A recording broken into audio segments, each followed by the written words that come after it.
ಅಡುಗೆ ಎಣ್ಣೆ ಯೂಸ್ ಮಾಡೋದ್ರಲ್ಲಿ ನಾವು ದೊಡ್ಡ ಮಿಸ್ಟೇಕ್ ಮಾಡ್ತಾಯಿದ್ದೀವಿ ಅಂತ ಮೊನ್ನೆ ಗೊತ್ತಾಗಿದ್ದು. ಏನಂದರೆ ನಾವು ಮೊದಲಿಂದಲೂ ವರ್ಷ ಪೂರ್ತಿ ಒಂದೇ ರೀತಿ ಎಣ್ಣೆ ಯೂಸ್ ಮಾಡೋದಕ್ಕೆ ಅಭ್ಯಾಸ ಆಗಿದ್ದೀವಿ. ಮೊದಲೆಲ್ಲ ಚಿಕ್ಕವರಿದ್ದಾಗ ಕಡಲೆಕಾಯಿ ಎಣ್ಣೆ, ಈಗ ರಿಫೈನ್ಡ್ ಸನ್ಫ್ಲವರ್ ಆಯಿಲ್ ಎಣ್ಣೆ. ಆದರೆ ಸೀಸನ್ಗೆ ಒಂದು ರೀತಿ ಎಣ್ಣೆ ಯೂಸ್ ಮಾಡಬೇಕು ಅಂತ ಮೊನ್ನೆ ಕೃಷಿ ಮೇಳದಲ್ಲಿ ಎಣ್ಣೆಕಾಳು ವಿಭಾಗದ ಸ್ಟಾಲ್ಗೆ ಹೋದಾಗ ಗೊತ್ತಾಯಿತು. ಯಾವ ಸೀಸನ್ಗೆ ಯಾವ ಎಣ್ಣೆ ಬೆಟರು ಅಂದರೆ, ಈಗ ಬೇಸಿಗೆಯಲ್ಲಿ ಅಡುಗೆ ಎಣ್ಣೆ ಸುಲಭವಾಗಿ ಜೀರ್ಣ ಆಗುವಂಥ ಇರಬೇಕು, ಅದಕ್ಕೆ ಸೂರ್ಯಕಾಂತಿ, ಕುಸುಬೆ, ರೈಸ್ ಬ್ರಾನ್ ಎಣ್ಣೆ ಉತ್ತಮ. ಮಳೆಗಾಲದಲ್ಲಿ ಸೋಂಕು ನಿರೋಧಕ ಅಂದರೆ ಡಿಸೀಸ್ ರೆಸಿಸ್ಟೆಂಟ್ ಕೊಡೋ ಅಂಥ ಎಣ್ಣೆ ಯೂಸ್ ಮಾಡಬೇಕು, ಅದಕ್ಕೆ ಕೊಬ್ಬರಿ, ಸಾಸಿವೆ, ತಾಳೆ ಎಣ್ಣೆ ಬೆಟ್ರಂತೆ.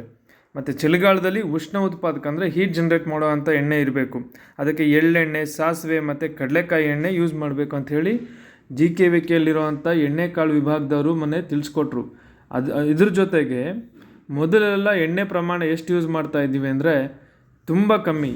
ಆದರೆ ಈಗ ನೋಡಿ ಸರಾಸರಿ 19 ಅಂದರೆ 20 ಲೀಟ್ರ್ ಪರ್ ವರ್ಷಕ್ಕೆ ಒಬ್ಬ ಮನುಷ್ಯ ಯೂಸ್ ಮಾಡ್ತಾ ಇದ್ದಾನೆ. ಆದರೆ ನಾವು ಯೂಸ್ ಮಾಡಬೇಕಾಗಿರೋದು ಅಷ್ಟೊಂದಲ್ಲ. ಆದ್ದರಿಂದ ಎಣ್ಣೆ ಯೂಸ್ ಮಾಡಬೇಕಾದ್ರೆ ಹುಷಾರಾಗಿರಿ.